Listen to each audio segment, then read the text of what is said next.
Chai to unveil US $300 million facility for industry. Sunday Mail. President Mnangagwa is expected to launch a US $300 million facility for the manufacturing sector at this year's Confederation of Zimbabwe Industries (CZI) annual Congress set to be held in Harare next month.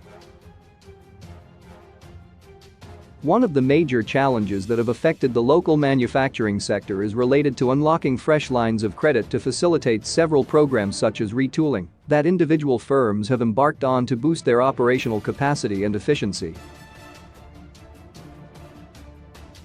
The need for retooling by the manufacturing sector is on the back of the antiquated plant and equipment that most companies are using, resulting in consultant breakdowns of machinery and thus affecting output or in capacity utilization.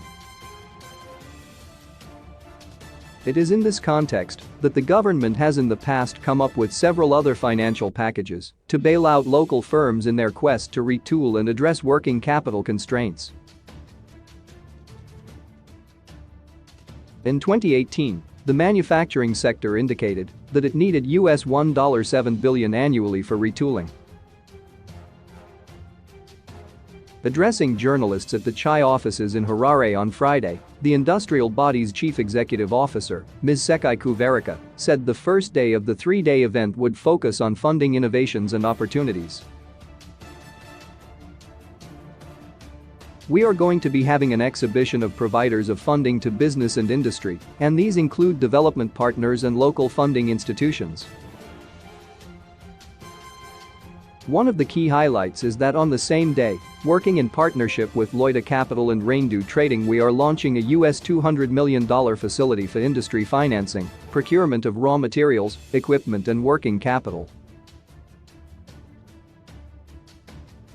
We will also launch a US $100 million facility for possible investments into other value chains. There will be a detailed presentation on what that facility is. It's an online trading platform which comes with these facilities, and we are in agreement with Loida Capital, and this is initially extended to CZI members as it were, she said. We have invited His Excellency D. Emmerson Mnangagwa to be at the conference and also then officially launch the facility, US $300 million, that I'll have introduced to you.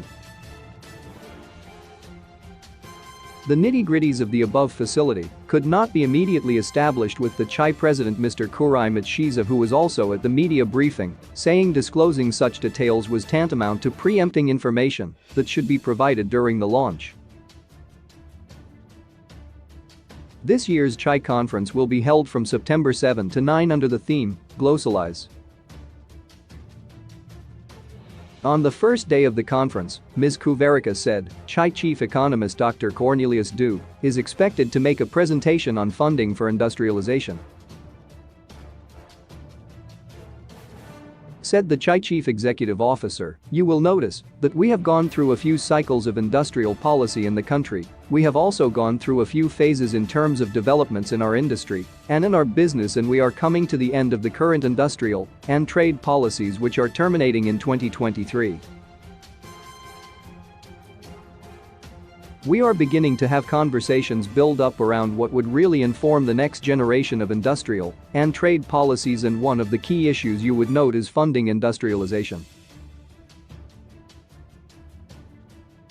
Players in the insurance sector, among others, were also expected at the CZI annual conference to unpack what innovations there could be that would unlock funding for industrialization and business.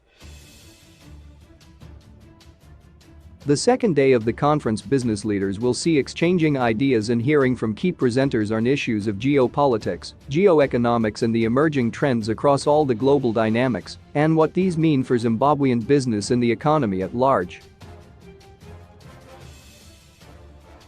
Following Russia's special military operation in Ukraine, Zimbabwe has not been spared from the impact of the conflict in that part of the world, taking into account that the two warring nations are the world's major suppliers of commodities such as petroleum and cereals such as wheat and maize. Consequently, the supply of the above commodities remains subdued, while demand is constant, triggering imported inflationary pressures the world over. Taking note of the fact that we are a small economy and a small population in comparison with other big economies, and also that we are too small to impact the world. We need to deliberate or do something to make a mark about how we want to impact the world.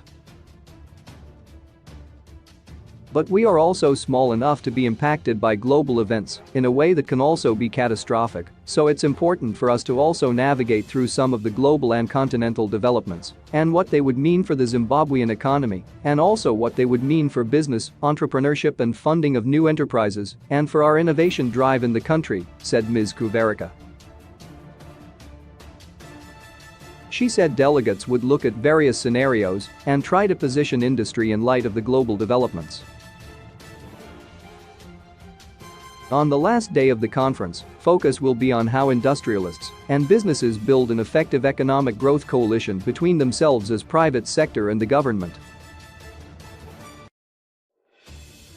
We are holding two sides of very important aspects in our economy, where we have policy making with government and businesses doing business in an environment, and where also we have clearly well subscribed to aspirations of an upper middle income economy status. We have a proactive engagement which helps government and business work towards a common goal and towards milestones and engagements based on problem solving or exploring challenges, she said. At the conference, CHI membership is expected to learn how other governments and businesses have managed to collaborate effectively, and input will also be on the key drivers of global competitiveness and derive lessons for application to the Zimbabwean situation. 5 international speakers are expected to physically attend the event.